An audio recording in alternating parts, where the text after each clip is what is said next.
And not willing to risk a return. This ball's going to come out to the 30-yard line.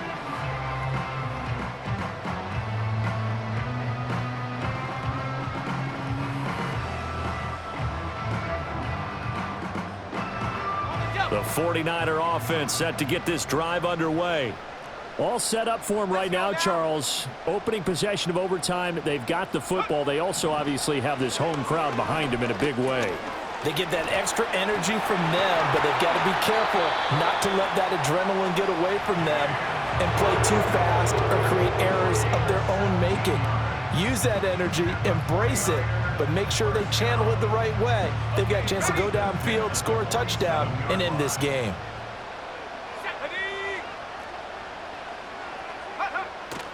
They'll try the middle with Cook. And forget about finding a lane. He barely had time to look up before he was planted in the backfield. That's going to wind up a loss of a full 3 yards on first down. I think we got to give it up for him right there. That's a heck of an athletic move for a big man right in the middle of the line. How about the play he makes there? Nowhere to run, and he finishes that one off for a loss. 2nd and 13. And that falls to the ground, incomplete. A nice job of bodying him up defensively, and now it brings up 3rd down. Well, he certainly thought he had an open look beyond the first down marker to his receiver, but they just couldn't connect, and that will send them back to the drawing board.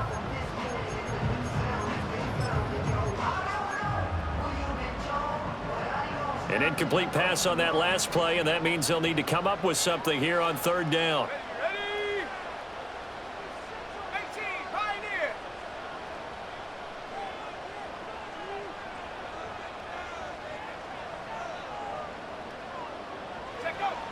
They'll look to throw here. A hit as he throws there, incomplete. Well done by the defense. They did their job here in overtime. Boy, did they ever, because now it's 4th and really long. So if you do decide to go for it, people think you might be a little bit on the nut side, don't they? But guess what? If I did decide to go for it, I'd call something deep. I'd throw a deep pass and hope that the defense didn't remember to just knock it down.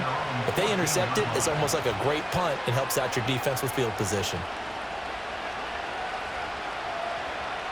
The Browns drive about to get started.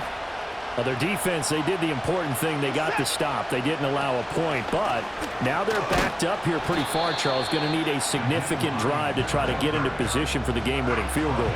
Yeah, partner, don't you think that defense is on the sidelines right now saying, don't come to us with your problems about where you're starting? We did the important part. We kept them off the board, kept us in the ball game. Find a way to maneuver it downfield, at least get into field goal range, and get us a win. 2 yards, good enough for a first.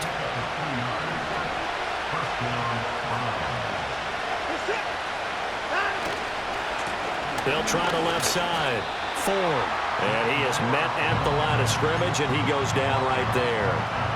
And he got off the end there very quickly to make that play. Yeah, it was almost like the bullet train, wasn't it? I mean, just zoom. Quick, quick, quick. And what a terrific play, holding them to no gain.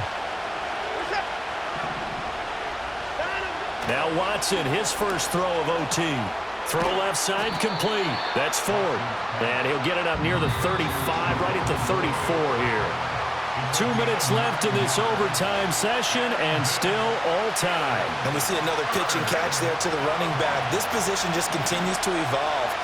They become just as critical to the passing attack as a lot of receivers, tight ends, because their ability to make people miss in the open field can really generate big plays for an offense. Line of scrimmage, the 37 on 1st and 10. Again, they turn to Ford. And taken down just shy of the 40.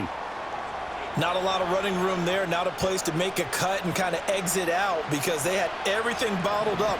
Looked to me like the linemen were taking on their blocks really well and giving up no creases. Now a handoff up the middle. It's Hines.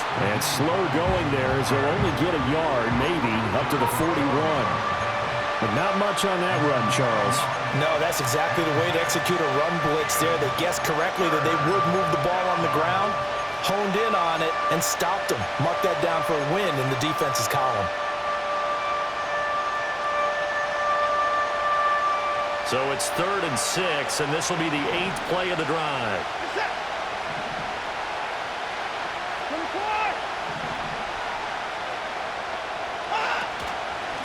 They'll keep it on the ground. Hines, and he's going to come up a few yards short. Brought down at the 45. So many things go into making a good play on defense. In this situation, just not being blown out of the way was a big start, and then a nice tackle to finish things off.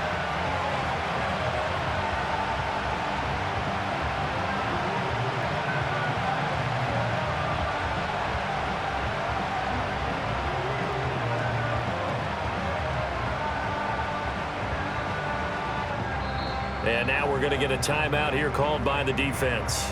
That's their 2nd and last timeout here in the overtime session. We'll be back. The Browns send out their punter now. On for a very important punt here in overtime.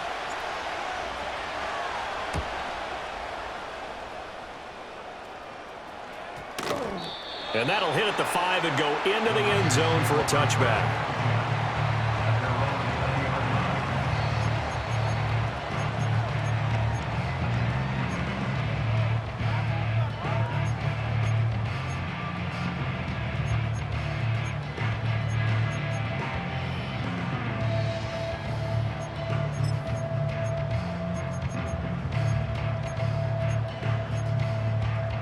The San Francisco offense ready to start their next drive. Well, this is a pretty rare situation here, Charles. You get into overtime, neither team coming through with even a field goal on their first drive. So now, sudden death with the time remaining. Next score wins. And now I would say that going at it might be a little bit easier for both teams now because they've eased into overtime. That first series, boy, everything on the line then. Now you've seen what a defense is throwing at you. You can make some adjustments, and all you need is 3 points to win it. They'll come out throwing here on first down. They'll find Ayuk open right side. And he's going to pick up a first down here as that clock continues to run. So that's it. No double overtime until the playoffs roll around, so that means this one ends in a tie. Yeah, that's ultimately unsatisfying.